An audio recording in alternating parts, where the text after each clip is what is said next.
सोचने लगा कि अभी किसी ऐसे ग्राहक दुकानदार के पास जाता हूँ जो इसका सही मोल दे सके।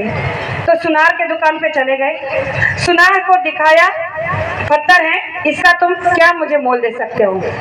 सुनार ने उस पत्थर को देखा और थोड़ा सोचने लगा कि ये पत्थर कोई मामूली तो होगा नहीं, तो उसने कहा कि चलो इसका मैं 1 लाख रुपए तुम्हें दूंगा। अब ये सोचने लगा 1 लाख, 1 बोरी आलू, 2 डजन संतरे, अब 1 लाख रुपए यानी कि कीमत बढ़ती जा रही है। तो उस सुनार ने कहा कि ठीक है भाई, 1 लाख कम पड़े तो 2 लाख ले लो, क्योंकि सुनार पहचान गया था कि ये मामूली सा पत्थर नहीं है, लेकिन है क्या मुझे भी पता नहीं, लेकिन कीमत तो मैं बाद में इसके पता कर लूंगा, लेकिन अभी इसे खरीदना मुझे बहुत जरूरी है।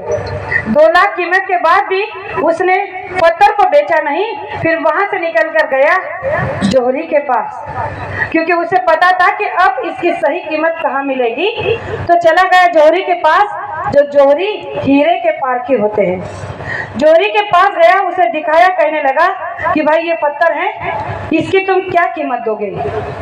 अब जैसे ही जौहरी ने उस लाल पत्थर को देखा तो झट से खड़ा हो गया, अपने अलमारी से लाल मखमल का मलमली कपड़ा निकाला, जमीन पे बिछाया, उस पत्थर को लिया, उस कपड़े पे रखा और अपना सर रखकर उसको नतमस्तक किया और उसे कहने लगे कि भाई ये तुम्हें कहाँ से मिला।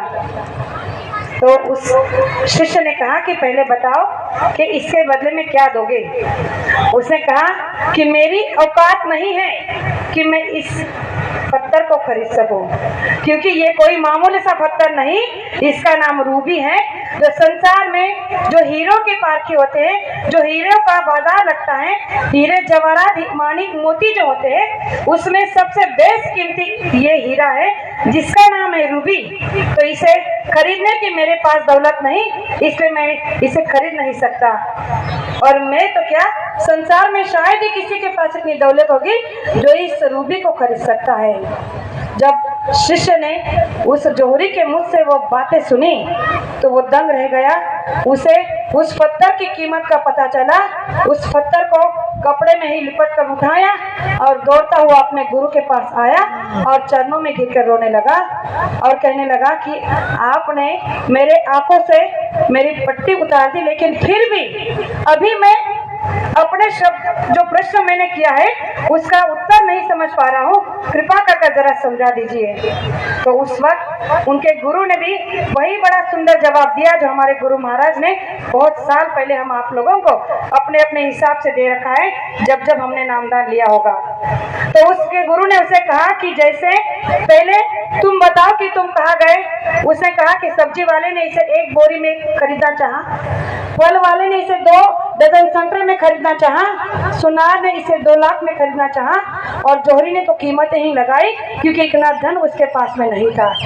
तो उसके गुरु ने कहा तो वैसे ही तू हीरा है, तू भी इस रूबी से कम नहीं है जिसका मूल्यांकन तुझे पता नहीं है। अरे तुझे जो ये मानव धन मिला है ये इस रूबी हीरे से बेस कीमती है जिसका संसार में कोई मोल नहीं लगा सकता सिवा एक पहुंचे हुए महात्मा के, इस पहुंचे हुए समर्थ सदगुरु के। और तू अपने आप को क्या समझता है, अपना आप का मूल्यांकन करना चाहता है। संसार के लोग तो तुझे तेरे स्वभाव से या उनकी हैसियत से तुझे तेरी कीमत बताएंगे, लेकिन जब ऐसे पहुंचे हुए महात्मा के पास तू पहुंचा है या पहुंचेगा तो वो तेरी परख तेरे गुणों से करेगा, तेरे आत्मसमर्पण से करेगा, तेरी भक्ति से करेगा। और जिस दिन तुझे नाम का दान मिल चुका है तो तू उसकी भक्ति में रस हो जाएगा, डूब जाएगा, अपने आत्म कल्याण की साधना करने लग जाएगा।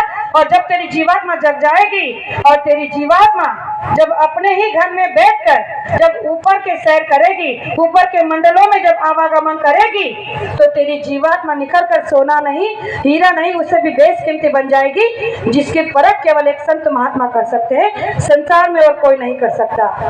और जब गुरु उस शिष्य को उसका शरीर का मूल्यांकन कर रहे थे तो उसके आंखों से जो है आंसुओं की धारा बह रही थी, क्योंकि वो अपने आप को बड़ा कमजोर और बेकीमत समझ रहा था। तो प्रेमियों, यही बात हम सब की है।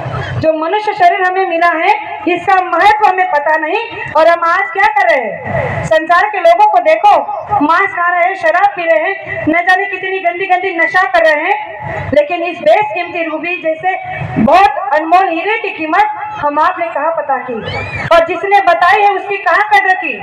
तो एक बार मैं आज जाते जाते आपसे इतना ही कहना चाहूंगी कि मनुष्य शरीर बड़े सौभाग्य से मिला है, बार बार नहीं मिलेगा। अब की बार मिला है तो इसका सोना कर लो, और इस सोने से इस मानव तन में जो जीवात्मा बैठी है, इस हीरे जैसे जीवात्मा को गुरु के समर्पित कर अपने धाम चलने की तैयारी करो। गुरु महाराज ने हमें जब नामदान दिया, जो हमारे ज्येष्ठ गुरु भाई ने बताया कि सही कहा। आज एक बात मैंने उनके मुखारबिन से नहीं सुनी जो मुझे पता नहीं थी, क्योंकि मैं बहुत कम दिनों से नामदानी हूँ, बहुत छोटी हूँ।